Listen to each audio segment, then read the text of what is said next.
Hi, everybody. Dan Illman, Mike Beer. The feature race on a star-studded Saturday afternoon card at Kentucky Downs is race number 10. Let's throw up the field for the Grade 3 Calumet Farm Kentucky Turf Cup. It's a Grade 3. The purse, $1 million. And in my opinion, Mike Beer, the best turf horse in the country since January. The 10 Zulu Alpha, a beacon of consistency, is your deserving 7-5 morning line favorite and is way the horse to beat. Yeah, that's 100% true. He's been on, quite a run here since Mike Maker took over and got him stretched way out in distance, Dan. He won this race last year. He won it very convincingly. And he's just supposed to be real tough right back. And he's versatile as well. We're going to take a look at the Timeform US pace projector. In his most recent starts, we've seen Zulu Alpha, the 10 chiclet there in purple, come from off the pace. And I wouldn't be surprised if those are the tactics that they'll use here. But we have seen in the past him lay a little bit closer to the pace and still finish things off. He's adaptable. He's going to be running hard late. And I agree with Timeform US's assessment that American Tattoo, the number 9, is going to go to the front. Now, American Tattoo's a complete unknown on turf. He's run once on the surface. It didn't go very well. His only chance to win is to get to the front and hope things work out for him. No, that's true. I think you will see him on the early lead in this race, and then we'll just, see what he does. He's occasionally, sort of shown up with a pretty big effort. But overall, he's probably not good enough to beat this field. His turf form is a total unknown. Basically, they tried him once on it. He did not run well. Even if he's up there on a clear lead, I don't think too many of these horses are going to be that worried about him. And a horse that'll be in relatively close attendance to that horse breaks from the inside, a big price in his own right. The number 1 Changey, 50-1 on the morning line. This is a horse who last time out at Arlington ran kind of an even race, Mike, against weaker competition. I know there wasn't a ton of pace on for him, but he's got to do a lot better than that to beat this field. Yeah, I mean, I guess, as far as American Tattoo is concerned, being on the lead with this horse in closest attendance, pretty good trip because this horse looks like he has no shot to win here.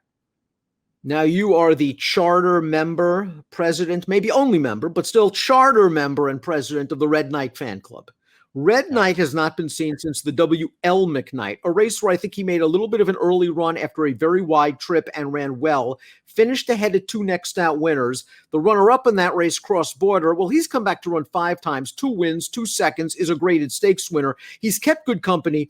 There's one thing you know about Red Knight. He wants every bit of this distance. Yeah, the distance is great for him. It's funny, Dan, because when you go back, and I agree with what you said about his McKnight last time. He ran fine in there without a great trip. He went 1 for 7 last year, and he actually had a really good year. He's a stakes winner, twice graded stakes placed. He just kept showing up and running good races all year long. And you're right that the distance is a great one for him. The layoff is a little bit of a concern, but it is Bill Mott, and he's, very good off of layoffs. And this horse can be a tough horse to ride. So he's going to need the right kind of trip from Luis Saez. He's the kind of horse who gets a little bit pulley when he's in the clear too much. He will make premature runs because he's pretty hard to handle. But if he gets the right trip in this race, he can go with these horses. He proved that when he ran the favorite in this race, Zulu Alpha, to a close photo last year. You make a very good point. He is a tough horse to ride, and it's nice to know that Saez has had a good amount of success riding this horse in the deep past. I think Louis is going to take him back, get in behind Changey, get in behind some of these other horses, get him settled down, and hope to come with one run. Grand Journey, the number 3, is one of those Michael Maker specials that you have to beware of. He was claimed for $62,500 2 starts back. Maker knows what he's doing. He usually claims these horses with an eye on stretching them out and stepping them up. And last time out, I think he had a legitimate excuse, albeit against weaker competition at Indiana Grand. Not only did he break terribly, but he caught a race with no pace, and he was staying on at the end. Yeah, I mean, he is, we keep saying this thing because it feels like in every turf stakes race that we do, that where they're going long, Maker has one of these horses who doesn't look quite good enough, but he's taken the shot, and you just have to sort of respect this horse. I suppose Maker could get him to improve. I want to see him do it, but he's a big price if you like him. Eons is a graded stakes winner. He took the Kent last year for 3-year-olds, and I wonder if he's just racing himself into shape right now for Arnaud Delacour. This will be his third start of the form cycle. Last time out on the Oceanside, again, the pace doesn't look fast on paper, but that race went to closers. And with Eons, I think he's going to be close to the pace. My main concern, despite his pedigree, is the distance. I think this is a tough distance for him against this caliber of horse. Yeah, I wonder if he wants to go this far too. I wish I liked his last race a little bit more, Dan, because then maybe I would, have a little bit more of a positive feeling about him. Off the layoff in the poker, that was a race where there were a lot of trips, and I didn't think he got a great one in there. He wasn't going to win anyway, but he didn't get a great trip in there. I didn't love his race last time. I just don't know if he's good enough to beat this field.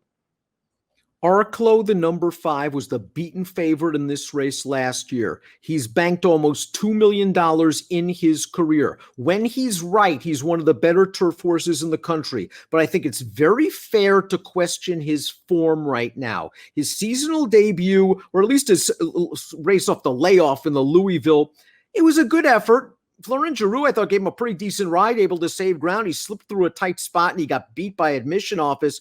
His last 2 races have not been good. And I'm a little concerned about this blinkers on move. It's almost like Brad Cox is throwing his hands up saying, I got to do something to wake this horse up. Yeah, I agree with you because based on the form he was in last year, he would be super tough in this race. He was defeated by Zulu Alpha in this race last year, but this horse ran well that day and came out of it with a grade 1 win and then an impossible trip at the Breeders' Cup where he ran a lot better than it looks. But since then, his form just has really tailed off. And I don't know where he is in his form cycle right now. I guess the positives with that, Dan, is if you keep the faith and he can somehow show up and run one of his good races, you'll get him at a better price this time. Postulation almost won this race in 2017. Now, this field is a tougher field than the Oscar-nominated Kentucky Turf Cup of 2017. But Postulation ran really well off an extremely long layoff last time out after a brilliant ride. Julian Leparoux is a master at getting horses on the lead, rating them, and sprinting on home. And that's what he did with Postulation at a giant price. And he still got run down by Zulu Alpha. So I think there are 2 ways you look at Postulation. A, with that candy trip, he couldn't beat Zulu Alpha. How's he going to beat him here if he doesn't get that kind of setup? Or B, he might have needed that race off a layoff and can do a little bit better second back for Michael Matz at a price. No, that's definitely valid. He was off the layoff there. He ran well last time, but it did feel like the kind of race where if he was going to pull off a big upset, he might have done it right there in the Elkhorn. He just couldn't quite do it. It makes me not want to take him back in this race, but he's certainly a rock-solid horse. While Arklow saved all the ground in the Louisville 3 starts back for He's No Lemon. He's No Lemon saved ground, but then he came very wide on the turn, and he was making up some late ground to run third. Graham Motion gave him a little class relief in this race that we're going to show at Saratoga. He got a really nice trip and ride by Javier Castellano. We see him on the outside right now, the number 4, just getting out into the clear, and he's going to run these horses down. The runner-up, Midnight Tea Time, came back to flatter this performance somewhat the other day at Kentucky Downs, running second in the Tappet Stakes, a restricted event with a 96 buyer speed figure. I've always liked He's No Lemon. I still think there's some upside potential, and I don't believe he has been exposed as a horse that can't compete with these horses. He's got some price potential. No, I agree with all that stuff. I mean, I feel like, just go on the last thing you said, they're going back to the Elkhorn 2-back. And listen, maybe you have an excuse for that one that I don't have, but that did feel like a race where that was just too tough for him. He wasn't good enough to go with Zulu Alpha in the stretch that day, but they found the right spot for him last time. Castellano gave him a perfect trip in there, and the horse did the rest. But you know what, Dan, you're right. The distance is fine for him. He's a 4-year-old. I think he could still improve again. He's going to have to improve, but I think he could do it. Now, the 4-year-old number 8, Boondi Boonan, he might be a bit class compromised. I couldn't find the excuse last time out at Saratoga. There was a wicked pace going on for him in there, and he just was only able to pass a couple of tired horses in the stretch, Mike. I know one of the other also-rans came back to earn an 87 buyer, but that race was on dirt, and in non-winners of 2 other than. This horse might need a total pace collapse, and he's not even the best closer in the field. Yeah, that's the problem with him too. And if you think that a fast pace is going to help him, how does that explain his last 2 races at Saratoga? Both of them, for those distances, had really good paces, and he couldn't take advantage. American Tattoo, I think, is here for one reason, and it's the distance. I'm not sure if it's turf. I think Todd doesn't know if he's going to handle the turf. Certainly, the McKnight was not a very promising effort, although he kind of pushed that pace from the outside wide and lost a little bit of ground. His recent form on dirt and turf has not been good. They're just hoping he can get to the lead and kind of just stay the whole trip without any pressure.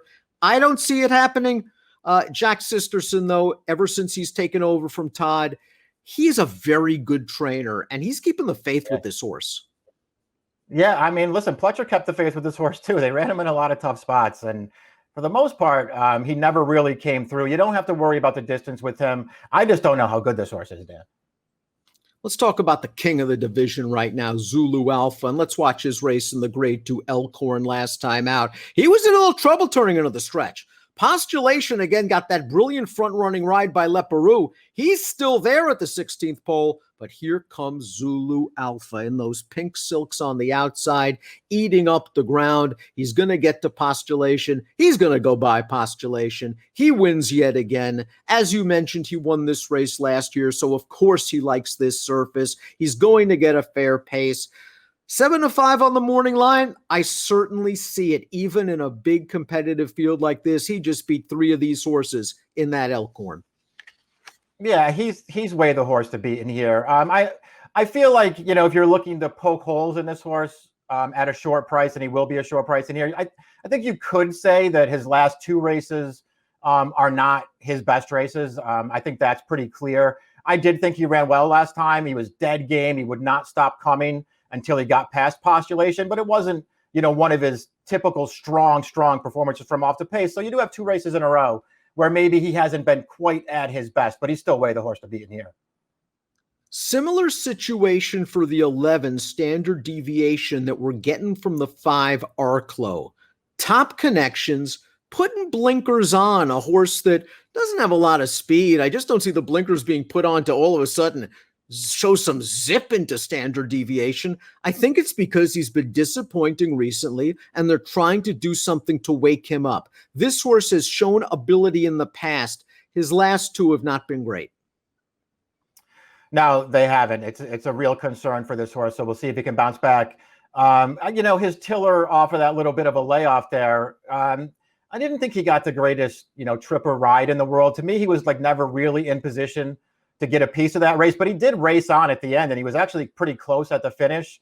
Last time in the UN, I don't know, Dan, I don't think he was getting anything, but he did try to split horses at the top of the stretch. He got shut off and bumped, and after that, Trevor McCarthy just said, forget it, we're not getting anything, and he basically wrapped up on him. So he didn't, the margin he got defeated by is exaggerated by the way he was ridden to the finish in there, but I still don't know what he was going to get anyway. He's just a tough call for me. I think he's good enough to compete with these horses, and at a price I want to use him, but I just couldn't talk myself into him.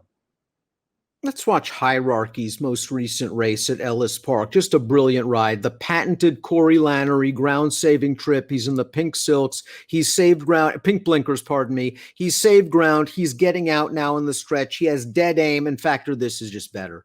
Factor This is one of the better turf horses in the country. He came out of this race to have his win streak snapped, albeit with a 104 Beyer speed figure when second in the Turf Classic. Hierarchy had everything going his way in that race. Not only was it a clean trip with not a straw in his path, but Factor This was setting some legitimate fractions up front.